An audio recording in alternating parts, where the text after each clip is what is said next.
Cougar Sports Saturday. It's complete and another touchdown! Cougar Sports Saturday. A presentation of KSL Sports.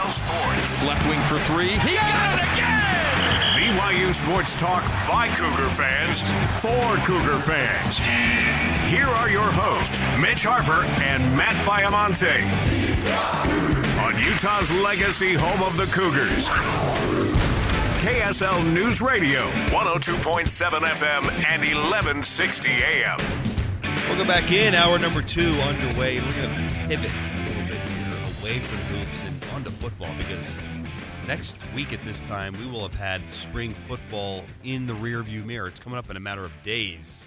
So we thought, why not talk a little spring football and get things going with pass game coordinator, wide receiver coach, Fesi, Sitake, and Fesi. College football, it feels like it's changing all the time. And signing day just happened, and with February signing day not having as much importance, how has the calendar just changed in your world as a coach here at BYU? Yeah.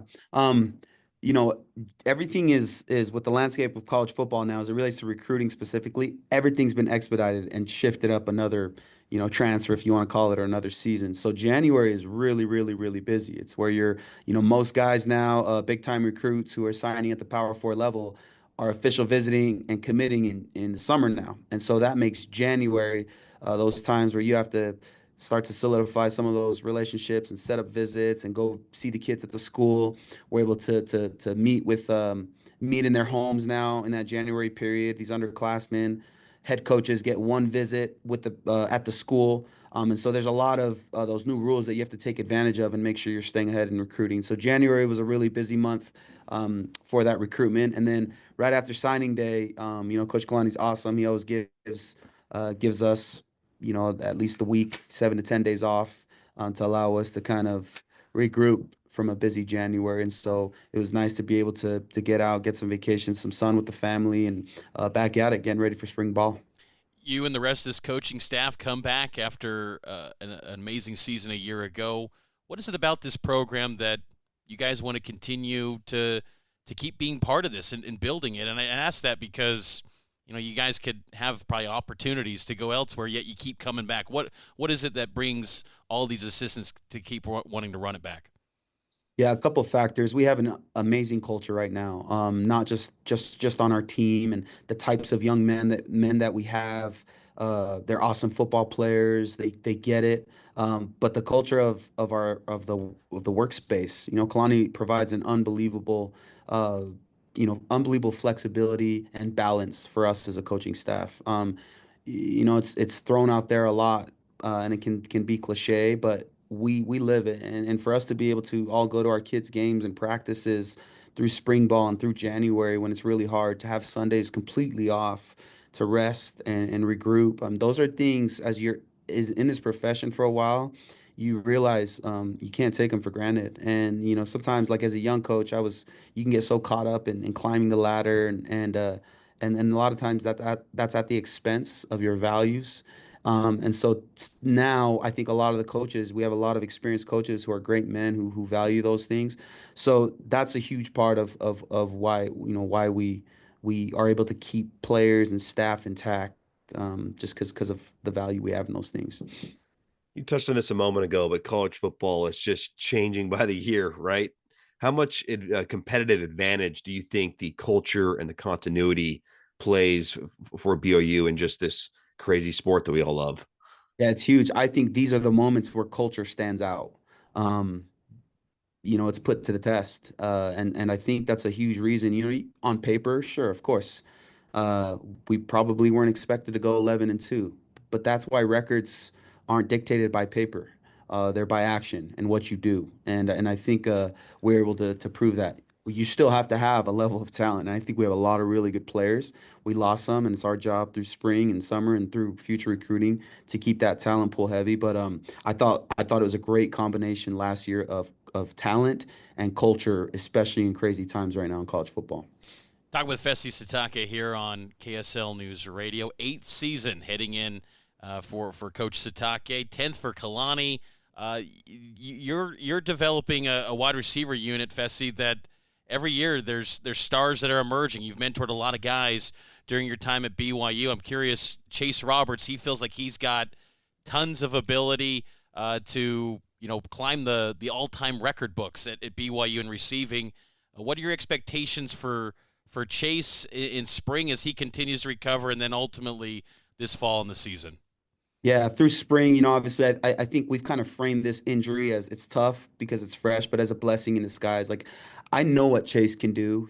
The biggest thing is for him to get healthy. This is a great opportunity for him to continue what he's always done, which is to look outwardly, to train these young guys, to be super polished. Look at all the nuances of this playbook. Help bring these some guys who are struggling maybe along, who maybe have high expectations for themselves.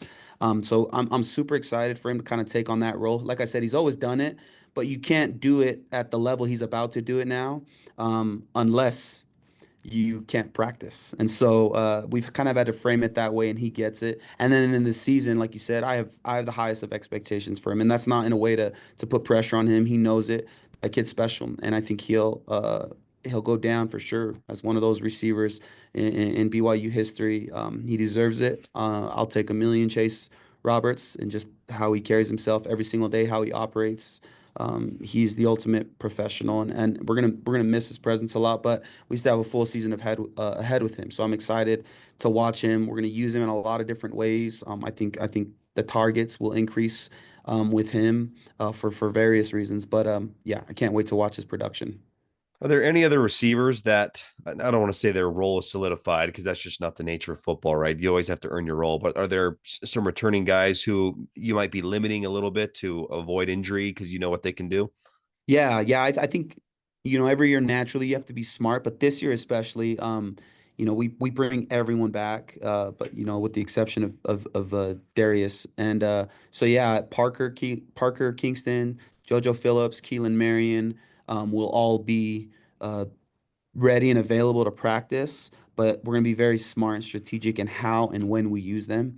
And then Cody Hagan is another one who actually is dealing with a little bit of an injury, who we're going to be smart with. He really needs a spring, but whenever he's ready, we can work through that. But yeah, I'm excited for a lot of these young guys who are ready to take a role. You have this pool of these guys who we've signed, and Cody Hagan, Tay Naku, and Dominique McKenzie, who are young scholarship receivers to maybe have an opportunity to show something. And then you have a pool of these guys who are walk-ons, who are trying to kind of crack somewhere on that depth chart. And so it's a great opportunity, as good as one as they'll find, to get reps and kind of prove what they can do. One guy I want to ask you about, Fesi, is JoJo Phillips, and it can be easy for people to forget, as time has passed. But that Oklahoma State win where Darius caught the game winner, I believe, if memory serves me right, the initial target, according to Jake, was JoJo. And I remember there was a target late against Arizona State to JoJo. He was a guy that was getting, important snaps where he's getting targeted. Year 3 for JoJo. What are your thoughts on maybe where he can progress this year as he continues to get more comfortable in this offense? Yeah, I put JoJo and Parker, even though they're completely different skill sets, they both are in the category of that potential breakout year. They're just ready and primed for it. Just the way they've progressed, the way they've developed. I'm so grateful that in this era where everyone's transferring because they're not getting theirs, that those two have seen the vision, and they've understood the evolution of just their game. And so I'm really excited. And so yeah, what you saw with JoJo, I think, was just a foreshadowing of how much trust and faith we have in him and his ability to make plays. So I think the sky's the limit for him. I think we're going to see a lot of him this year, even though, because to you, Mitch, he's a Lakers fan, which that's the only thing I hold against him, and that just doesn't make sense to me. But he's from LA, so I can't hold it too hard. He got the Bronny jersey, which was awesome. He's getting the love from his former high school teammate. You gotta love the Lakers now with Luka, right? Yeah, I like Luka. Here's how I say it. I like Luka. I like LeBron. I hate the Lakers. Fair. Very fair. Have you guys had a chance? I'm sure you have, but as just a offensive coaching staff, to review what you guys did well? And I guess specifically my question would be, where do you want to see improvement in the passing game side of things? Yeah. Yeah, we've met a lot. Every year you have to find ways to pivot. And I think we got to take just a jump in being more efficient in how we operate, and that goes from not just the final play, but things we do before the play, simplifying things, specific game plan stuff. Like there's a lot that we can do to just be a little bit more efficient. You know, A-Rod's been harping on it. If we just averaged 6 more points a game, that puts us in the top. I think it was top 5 or top 10 offensive production. That's 6 points a game, and how you get those 6 points can come in a million ways. And so we really just kind of self-diagnosed and just said, okay, what are things we can do to ultimately accomplish those 6 more points? Because ultimately, obviously, that's what wins games, is scoring more points than the other team. And so we know there's going to be games where it's going to be tough to come by some points. But as we look at the things we can control, there were a lot of things we could have done to just to tighten that up a little bit. So those are the things we're looking to fix and implement this spring. There's some new scheme stuff we're looking to potentially try and do. There's stuff with certain players we want to try mess around with, and all that leading up to trying to score a couple more points a game. And we're excited for those challenges. But we've been able to meet frequently about that stuff. Yeah, 31.2 points last year. So what, 6 points? I mean, that's 37. I mean, that is that something that you can start to see maybe signs of making progress towards getting that number in spring? Is that obtainable, or is it still kind of an incomplete deal when you're giving opportunities to a lot of younger guys in spring? Yeah, exactly. I think where it's obtainable without, to your point of seeing your full 11 on both sides, you know, functioning, is trying the scheme. Like I said, every year there's these top offenses have something a little unique and new that they're doing, that not just makes it hard for the defense they're playing against, but also features and highlights their best players. And we just have to be a little bit more deliberate on who are our best guys, how can we use them in a more specific role, and then what scheme is tough against the defenses we're consistently facing now that we're in a conference that may be problematic in the past, you know. And so we have one more season under our belt to say, okay, this defense we struggled with this game, how can we improve? What's a scheme we can do, and how can we feature these players? And so putting all that together, I even though it's hard with personnel in the spring, I still think you can just get the idea planted in the guys' heads and say, okay, this is what we're going to be running in the season. Even though we're not doing it with our normal 11 we plan on, it's still the verbiage, the functionality of that plays, all that stuff is still super important. Few more moments here with Fesi Sitake. Spring football right around the corner. Can't believe it. We got the schedule finally. What'd you think of the schedule and where some of those games are at? Ooh, honestly, like, well, I think maybe it was a different someone else interviewing me last year. It was like probably a month before the season, and I had no idea who we were playing after like our first 2 games or something like that. So I suck with that stuff, man. I know some games we're playing. I know we have. Well, here, let's ask you this then. You Yeah, have Utah in the middle of the season. Do you yeah. like that in the middle of the season, or do you wish it was at the end? You know, I know there's a lot of commentary on that. I'm not as like caught up in the timing of the rivalry. Like I've been on both sides of it, where I was cheering for either team. You know, when Kalani was at Utah, and so I saw it, but I was never caught up in it emotionally in terms of where it's at. Me personally, I don't care.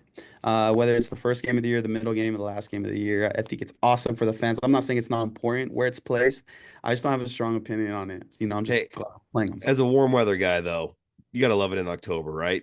That's true. Yeah, when you factor in that, I do think it's nice to play them earlier for that reason. So it's going to be the most beautiful part in the state of Utah as well. Whether we were playing Good there, point. yeah, that just the mountains in the background and just the air, you can't beat it. Well, hopefully you guys have some great conditions during spring ball. February 27th, you guys kick off spring. Coach Fesi Sitake, passing game coordinator for BYU. Coach, we always appreciate the time, and looking forward to kicking off another season. Appreciate you guys. Always good. And that's BYU passing game coordinator Fesi Sitake as the Cougars get ready to kick off spring practices coming up on Thursday. And hang tight, we're going to take a break, and we're going to preview some of the position battles we're looking for as spring ball kicks off for the Cougars, coming up next here on Cougar Sports Saturday.